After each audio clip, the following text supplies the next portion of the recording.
The media doesn't get to tell Generation Z what socialism and capitalism is anymore because these kids are living it, and that petrifies the left, and it should.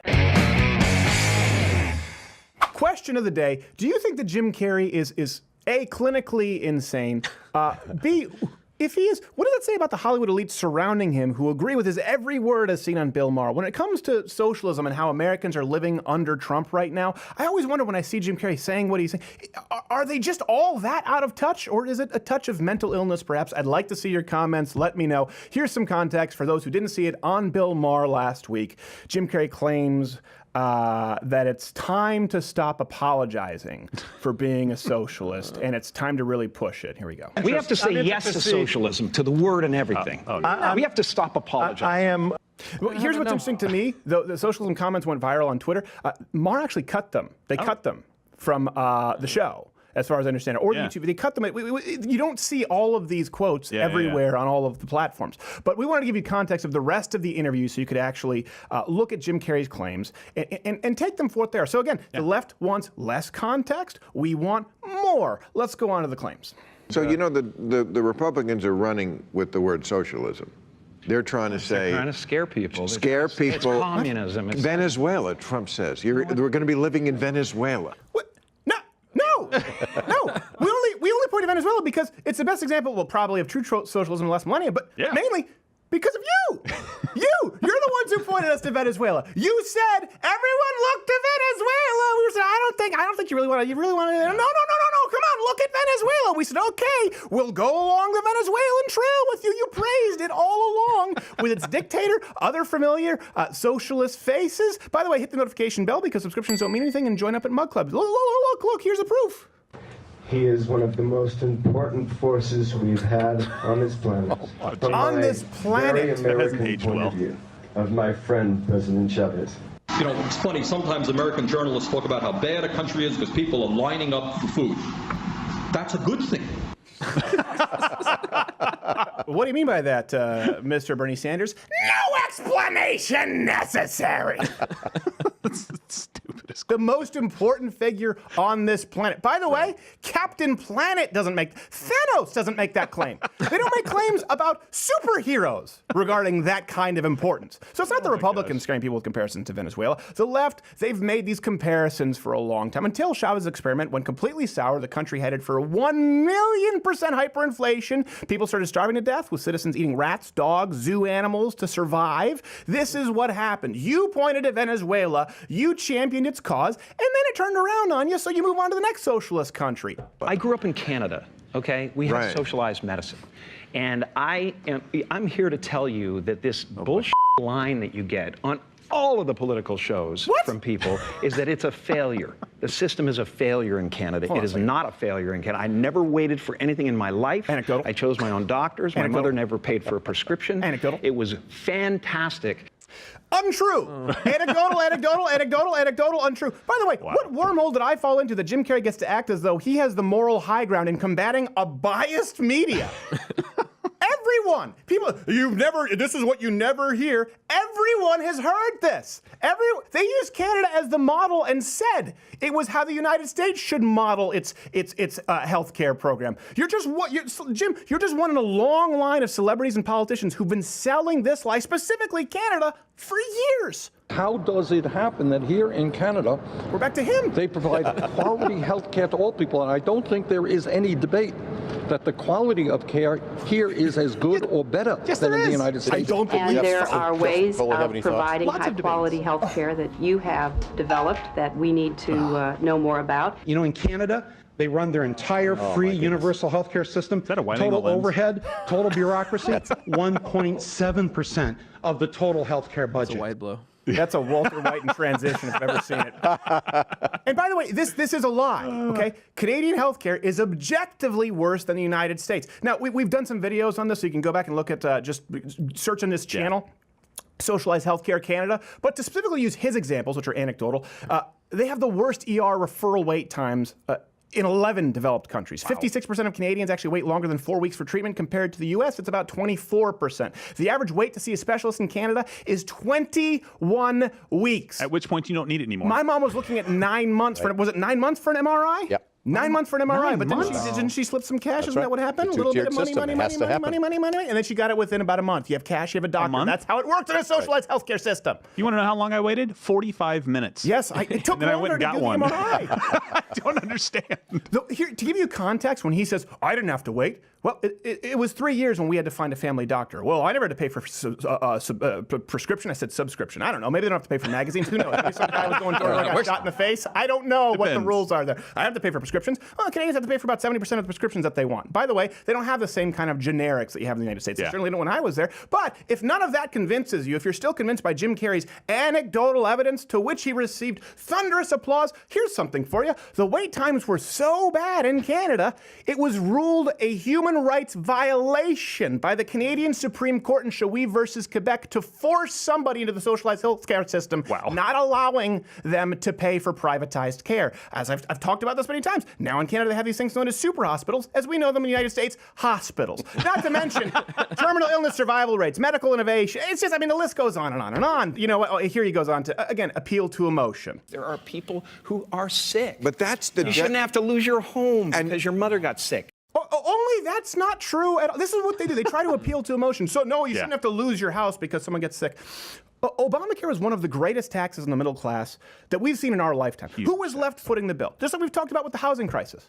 Not the people who qualified for the subsidies, paid for by the rest of America, and not the super wealthy who could afford the skyrocketing premiums and deductibles, but the middle class Americans who do the subsidizing. Oh, you shouldn't have to lose your house because you get sick. Well, should you have to lose your house because you actually had the right amount of money saved for money down and you actually got a fair loan? You didn't go to the subprime market and then you didn't go into the healthcare exchange because you're middle class and you're working? Should you get screwed that way? We only care about the non-contributing zeros amongst us?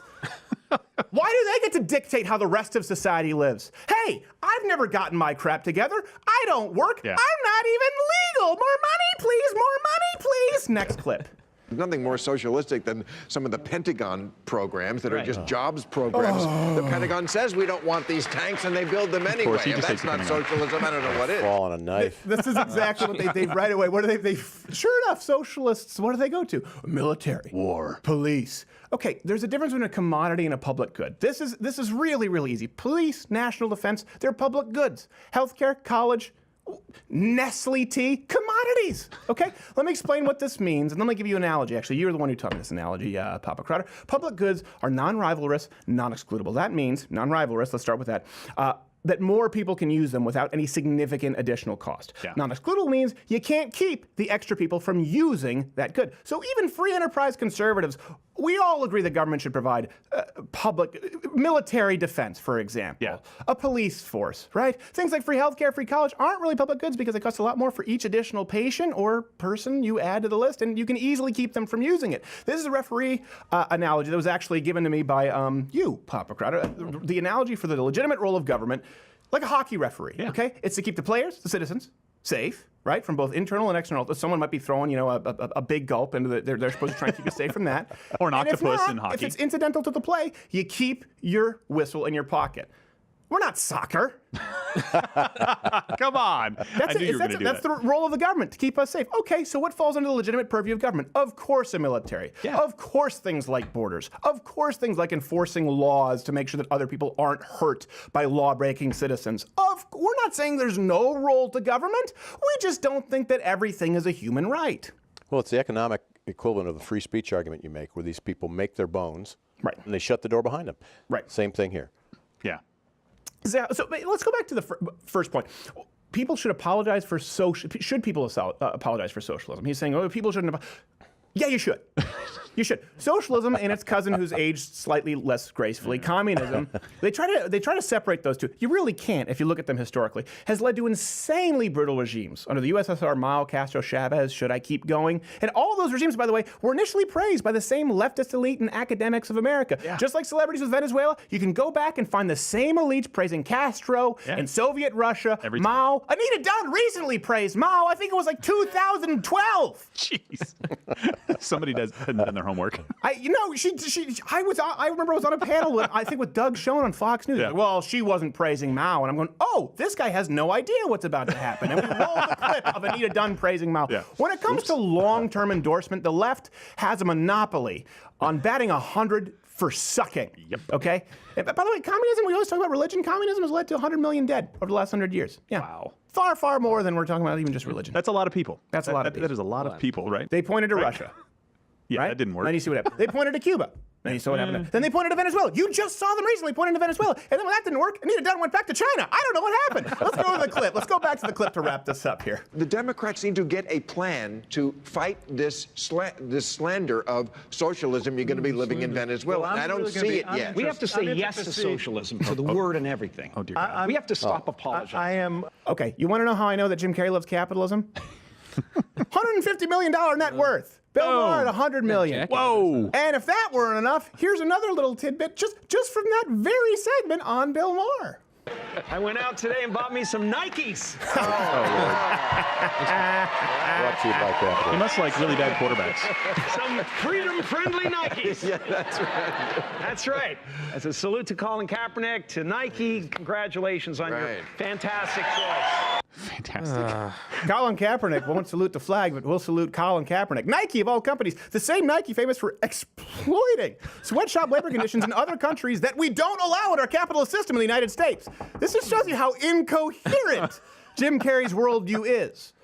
It's worse than Eternal Sunshine of the Spotless Mind. I know you all try to act like you know what's really going on there. No, you don't. Most of you don't. That's why there's so many fan theories with it in Donnie Darko. Shut up. Stop trying to act like you have a handle on it. You don't. It's just so funny that they use right now, of all times. This is why I don't know if he's crazy. He's just completely out of touch. Right now, of all times, to push for socialism. Yeah. Like, did you hear when they were talking about Donald Trump? They said he would rate his job performance as very good. And Jim Carrey goes, as what? A demolition man? And everyone claps. Like, what is he blown? What? Our economy is not only the best in the world, it's doing insanely well right now by our own metrics. The jobless rate, lowest point in half a century. That's since the moon landing. Black unemployment rate, pretty low, all-time low. Ever. And by the way, remember how everyone said that Donald Trump was delusional for suggesting that he could even achieve 3% growth? I think actually, Brian Stelter was saying, is he mentally stable? Well, guess what? Now economic growth is up to 4.2%. Good Lord. Boom. He was delusional and mentally unstable for promising 3%, 4.2. Do you have any idea how significant that is in the realm of economics? It's just bizarre to me that they pick right now to bitch about free enterprise and try and push socialism. And here's what I think. The left is petrified of another baby boomer generation.